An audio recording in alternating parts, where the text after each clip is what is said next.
अस्सलाम वालेकुम नाजरीन, मैं हूँ वाजिदुल्लाह और आप देख रहे हैं मेरे फेसबुक और यूट्यूब चैनल। उम्मीद करता हूँ कि आप सब लोग खैरियत से होंगे और आप लोगों की ज़िंदगी अच्छी गुजर रही होगी। नोटिफिकेशन जारी हो चुका है। चीफ जस्टिस काजी फायज ईसा साहब पाकिस्तान का नए chief justice of Pakistan. Notification ने सब लोगों को हिला के रख दिया कि ये आखिर क्या हुआ कि 3 महीने पहले नोटिफिकेशन जारी हुआ है, वो भी चीफ जस्टिस ऑफ पाकिस्तान का। इतने ज़्यादा जल्दी किस बात की थी और किसको डर था कि 3 महीने पहले चीफ जस्टिस ऑफ पाकिस्तान का नोटिफिकेशन जारी कर दिया।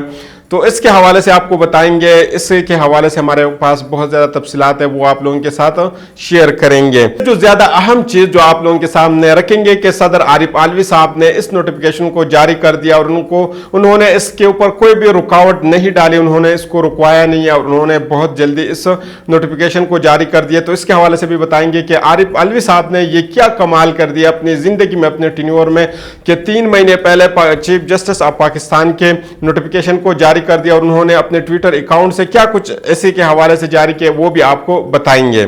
चीफ जस्टिस उमर अता बंदियाल साहब चीफ जस्टिस काजी फायज ईसा के राह में क्या रुकावटें बना सकते या क्या रुकावट वो डाल सकते थे कि जिसकी वजह से 3 महीने पहले उन्होंने ये नोटिफिकेशन जारी कर दिया, इसके हवाले से भी बताएंगे। और हुकूमती वज़ीरा, जो हुकूमत के जितने भी वज़ीरा है, उनके ज़राए क्या कह रहे हैं, हुकूमत ने 3 महीने पहले ये नोटिफिकेशन क्यों जारी कर दिया, इसके हवाले से भी आपको आगे बताएंगे। अंदाज़ा हो जाता है कि हालात बहुत ख़राब हो रहे हैं और बहुत गलत साइड पर जा रहे हैं, ये सारी चीज़ें भी आपको बताएंगे। इसी के साथ साथ अगर आपको ये भी बताएंगे कि जितने जल्दी से अभी इम्प्लीमेंटेशन हो रही है और -1 के ऊपर जितने तेजी से काम हो रहा है, शायद इससे पहले कभी -1 के ऊपर इतने तेजी से काम हुआ होगा, ये भी आपको बताएंगे। कि -1 किसको करना चाह रहे हैं, इमरान खान साहब को क्यों -1 किया जा रहा है, ये भी आपको बताएंगे।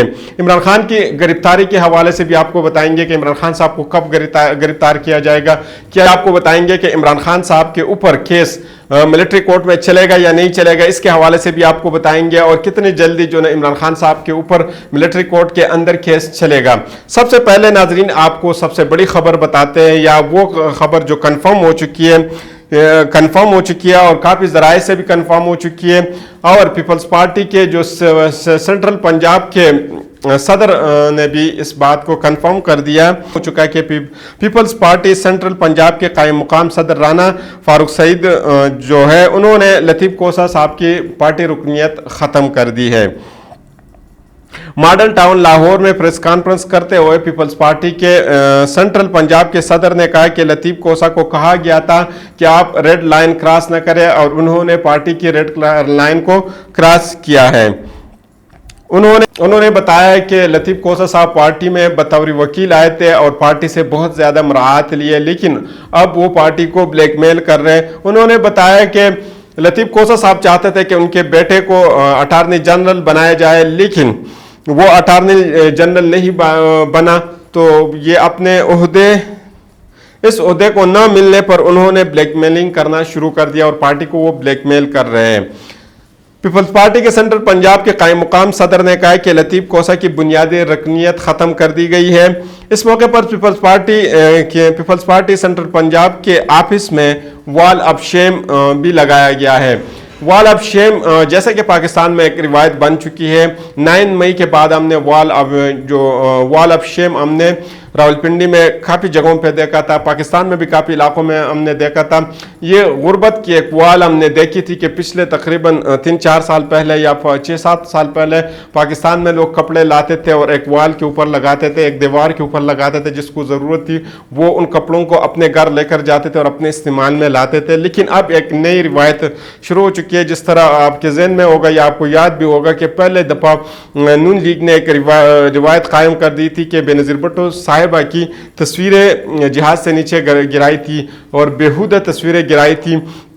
अब इस तरह पीपल्स पार्टी ने भी इस रिवायत को कायम करने के लिए उन्होंने भी एक आगाज़ किया और दीवार के ऊपर अब लोगों की तस्वीरें लगाते हैं और उसमें वॉल ऑफ शेम कहते हैं। तो उसका भी बाकायदा आगाज़ हुआ है और इस दीवार के ऊपर लतीफ़ कोसा साहब की तस्वीर लगाई गई है।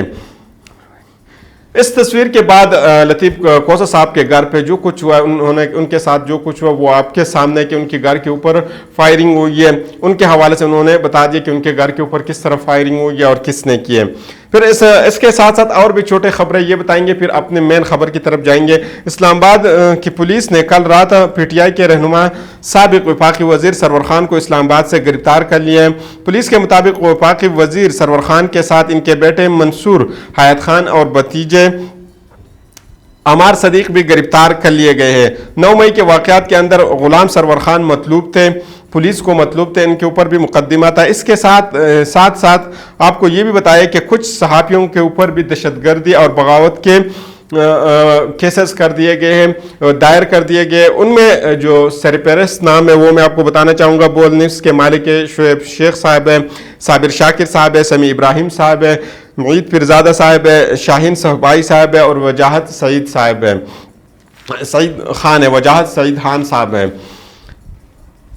اگر دیکھا جائے تو میجارٹی جو اس میں ہے وہ پاکستان سے باہر ہے۔ اس میں سینئر صحافی صابر شاکر صاحب کے خلاف درج بغاوت اور دہشت گردی کے مقدمے کے تفتیش میں اہم پیش رفت ہوئی ہے۔ تھانہ اپارہ کے پولیس نے صابر شاکر کے رہائش گاہ F74 میں چھاپہ مارا تو ان کے رہائشی کمرے کی الماری سے ایک کلاشنکوف برآمد ہوئی۔ کلاشنکوف لوڈ تھی، وہ پولیس کا کہنا ہے کہ اسی ٹائم پہ کلاشنکوف لوڈ تھی، جس سے گولیاں بھی برآمد ہوئی۔ کوہسار پولیس نے صابر شاکر کے خلاف کلاشنکوف کی برآمدی کا مقدمہ درج کر لیا ہے۔ اپارہ پولیس نے اس کلاشنکوف کو صابر شاکر کے زیر تفتیش کیس میں شامل کر لیا ہے۔ صابر شاکر صاحب کے ارد گرد دائرہ کتنا زیادہ تنگ کیا جا رہا ہے اور ان کے اوپر کس قسم کے کیسز بنانے کا موڈ ہے اور حکومت کیا کرنا چاہتی ہے، وہ یہاں سے آپ اندازہ لگا سکتے ہیں کہ الماری سے کہ جس گھر میں کوئی بھی بندہ موجود نہ ہو اسی گھر سے کلاشنکوف بھی نکل آتی ہے اور وہ بھی لوڈڈ کلاشنکوف نکل آتی ہے۔ اسی کے حوالے سے صابر شاکر صاحب نے ایک ٹویٹ بھی کیا، انہوں نے ایک ویڈیو بھی جاری کی۔ صابر شاکر صاحب نے ٹویٹ کیا کہ رات 2 بجے سیاہ ویگو ڈالے میں کچھ لوگ آئے اور میرے گھر فلانگ لگا کر اور تالے اور دروازے توڑے اور گھر میں داخل ہوئے۔ شکر الحمدللہ میں اور میری فیملی گھر میں موجود نہیں تھی۔ مجھے اور میرے بچوں کو 14 ماہ سے ذہنی اذیت دی جا رہی ہے۔ طاقت کے نشے میں بدمذہب پورے ملک میں لاقانونیت اور انارکی پھیلائی ہوئی ہے۔ جان سے مارنے کی دھمکی دی جا رہی ہے اور میرے پیچھے کیا جا رہا ہے اور جھوٹے مقدمے درج کروائے جا رہے ہیں۔ شاید انہیں خدا یاد نہیں ہے، یہ سمجھتے ہیں کہ ان کے بڑی خبر جو ہم نے آپ کو شروع میں دی تھی، اب اسی کی طرف آتے ہیں اور اسی کے حوالے سے آپ کو بتاتے ہیں۔ یہ چھوٹے چھوٹے خبریں تو ہم نے اس لیے آپ کو بتائی ہے کہ ملک کے اندر کیا کچھ چل رہا ہے اور کیا کچھ ہونے جا رہا ہے۔ صدر مملکت سپریم کورٹ کے جج چیف جسٹس قاضی فائز عیسیٰ کی بطور چیف جسٹس تعیناتی کی منظوری دی ہے۔ چیف جسٹس عطا بندیال نے آئین کے آرٹیکل 179 کے مطابق یعنی 179 کے مطابق 16 ستمبر 2023 کو ریٹائر ہونا ہے۔ ابھی یہ جون کا مہینہ ہے تو 3 مہینے ابھی باقی ہے، جون، جولائی، اگست اور ستمبر میں جو موجودہ چیف جسٹس عمر عطا بندیال صاحب ہے وہ ریٹائر ہوں گے 3 مہینے بعد، لیکن صدر مملکت نے چیف جسٹس قاضی فائز عیسیٰ صاحب کی بطور چیف جسٹس آف پاکستان کی منظوری دی ہے 3 مہینے پہلے۔ جسٹس قاضی فائز عیسیٰ کے بطور چیف جسٹس آف پاکستان کی تعیناتی کا اطلاع 17 ستمبر 2023 سے چیف جسٹس عمر عطا بندیال کے ریٹائرمنٹ سے ہوگا، ریٹائرمنٹ ہونے کے بعد ہوگا۔ صدر مملکت نے چیف جسٹس تعیناتی آئین کے آرٹیکل 175A3 کے تحت کی ہے، یعنی آرٹیکل 175A3 کے تحت کی ہے اور ان سب کے اندر چیف جسٹس قاضی فائز عیسیٰ صاحب 17 ستمبر 2023 کو اپنے عہدے کی حلف لیں گے۔ صدر مملکت نے 2 ماہ پہلے ہی قاضی فائز عیسیٰ کی چیف جسٹس بننے کی منظوری دی ہے۔ چیف جسٹس قاضی فائز عیسیٰ پاکستان کے 29ویں چیف جسٹس ہوں گے۔ موجودہ چیف جسٹس عمر عطا بندیال نے 2 فروری 2022 کو چیف جسٹس کا حلف اٹھایا تھا اور 17 ستمبر 2023 کو موجودہ چیف جسٹس ریٹائر ہو جائیں گے۔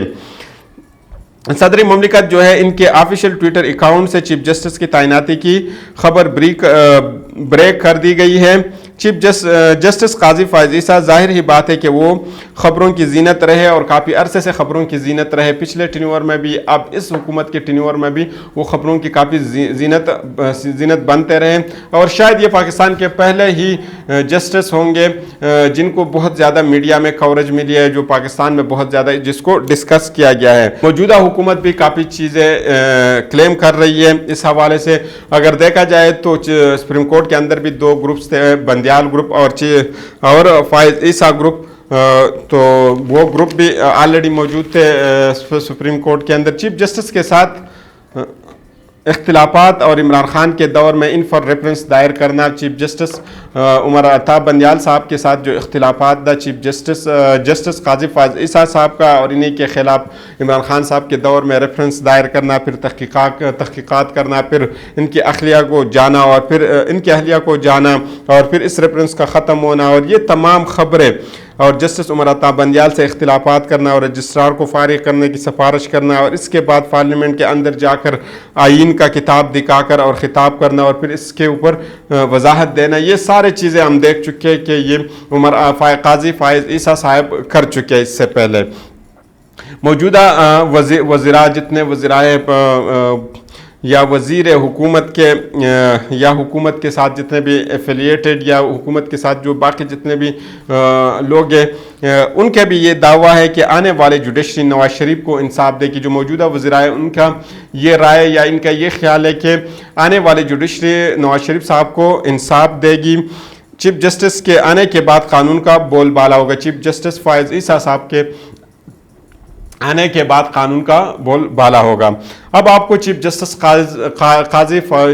काजी फायज ईसा साहब के हवाले से बताएंगे कि वो पाकिस्तान के किस शहर में उनकी वो जन्म हुई है, फिर उन्होंने तालीम कहाँ से हासिल किया, फिर किस किस जगह पे वो तैनात रहे और इनकी कितनी खिदमत रही है पाकिस्तान को, उन्होंने कितना सर्व किया और कहाँ पे सर्व किया, ये सारी चीज़ें आपको बताएंगे।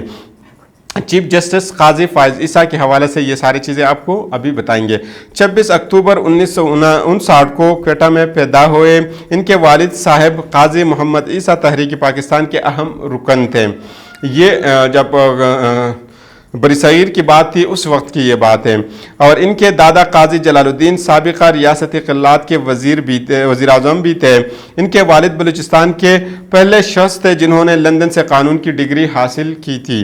वापस आने पर उन्होंने आल मुस्लिम लीग इंडिया को बलूचिस्तान में मुनज़्ज़म किया था। चीफ जस्टिस काजी फायज ईसा क्वेटा और फिर कराची से उन्होंने तालीम हासिल की और फिर लंदन चले गए और फिर वहाँ से वापस आकर बलूचिस्तान की हाई कोर्ट में बतौर वकील की अपने खिदमात सर अंजाम देने शुरू कर दिए। बलूचिस्तान हाई कोर्ट समेत मुल्क की तमाम हाई कोर्ट के अंदर 27 साल प्रैक्टिस की। 2007 में बलूचिस्तान हाई कोर्ट के जज मुकर्रर हुए। 5 अगस्त 2009 को बलूचिस्तान हाई कोर्ट के चीफ जस्टिस भी बने और 5 सितंबर 2014 को उन्होंने सुप्रीम कोर्ट की जज की हैसियत से खलब उठाया और 25 अक्टूबर 2024 को इनकी रिटायरमेंट की तारीख है। काजी फायज ईसा तकरीबन 13 महीने यानी 1 साल और 1 महीना चीफ जस्टिस ऑफ पाकिस्तान रहेंगे। अब आपको वो बताएंगे जो आपको हमने शुरू में बताया था कि इनकी तैनाती इतने पहले क्यों कर दी। 3 महीने अभी बाकी थे, आखिरी वक्तों में भी इनकी तैनाती हो सकती थी, लेकिन इसकी रीज़न क्या थी, किस वजह से उन्होंने इतनी जल्दी इसकी तैनाती की। एक जानिब तो नोटिफिकेशन जारी करके गवर्नमेंट ने मैसेज कन्वे किया है कि विद इन एंड आउटसाइड आप सुप्रीम कोर्ट जो है ना इनकी मानी जाएगी और अब इनका बोलबाला होगा। इस अक़दाम से बंदियाल ग्रुप को भी तोड़ना मकसूद था। जब नए चीफ जस्टिस अनाउंस हो जाते तो उससे काफ़ी लोगों की जो पिछले जो उनके कनेक्शन होते हैं वो तकरीबन ख़त्म हो जाते हैं और नए बंदे के साथ उनकी कनेक्शन। साथ हुकूमत ने एक और भी मैसेज देना चाहा या उनका जो अहम मैसेज था, जो जितने भी लोअर कोर्ट से जो इमरान खान साहब को रिलीफ दे रहे वो उनको भी मैसेज कन्वे करना चाह रहे थे कि आप उनको रिलीफ ना दें, क्योंकि अब कानून का बोलबाला होगा और हर जगहों पे उनकी मानी जाएगी। तो कोशिश करें कि आप इमरान खान साहब को रिलीफ ना दें और जितना जल्दी हो सके इमरान खान साहब को घसीटा जाए और इनको खींचा जाए।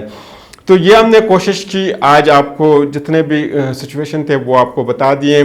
कोशिश करेंगे कि अगली दफ़ा या अगली वीडियो में आपके पास इससे और बेहतर इन्फॉर्मेशन रखे जाए। तो अगली वीडियो तक हमें इजाज़त दीजिए। अल्लाह हाफ़िज़।